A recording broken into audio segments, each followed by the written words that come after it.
In a distant kingdom hidden between silver mountains and whispering forests stood Moonvale Palace, a place of beauty, mystery, and deep secrets. The kingdom was ruled by King Aldrich, a wise but troubled ruler. His greatest pride and greatest worry were his 12 daughters, each more graceful than the moonlight itself. Every night, the 12 princesses were locked safely inside their chamber. Heavy iron doors were sealed, guards stood alert. Yet every morning the same mystery appeared again and again. Their shoes were worn, torn, and covered in silver dust, as if they had danced till dawn.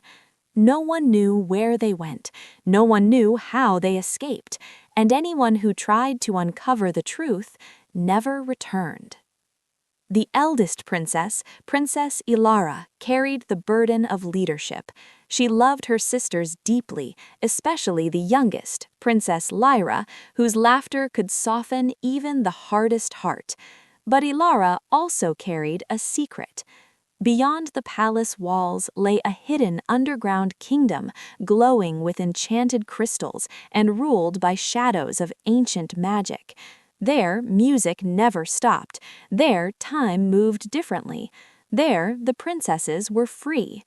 Each night, after the palace fell silent, Ilara would whisper ancient words taught by their late mother, a queen who had once guarded powerful magic. The stone floor would open, a staircase of moonlight would descend, and the princesses would step into the world beneath the world. They danced not for joy alone, but to keep a magical balance alive. If they stopped dancing, the hidden kingdom would collapse, and its darkness would rise to swallow the human world. Desperate and afraid, King Aldrich announced a royal challenge.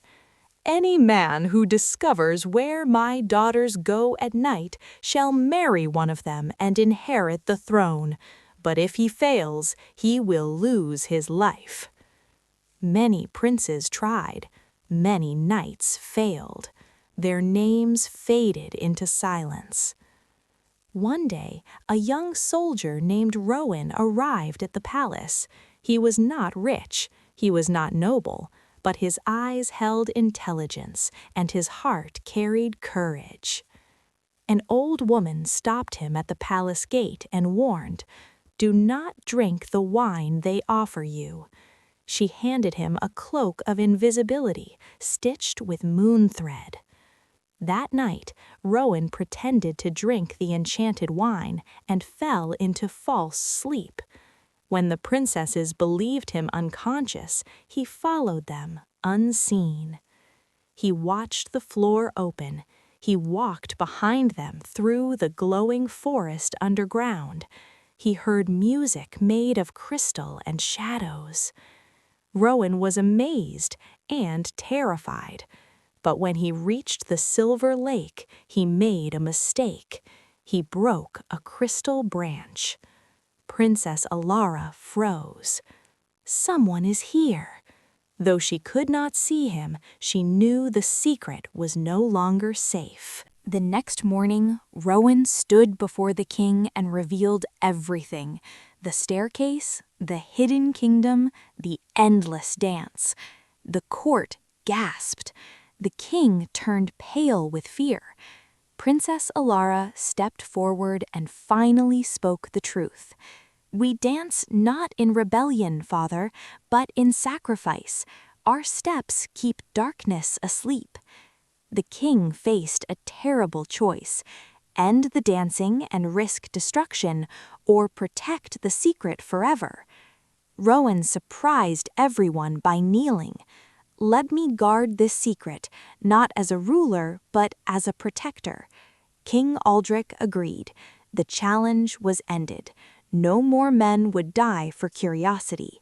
Rowan married Princess Ilara not for power, but for duty.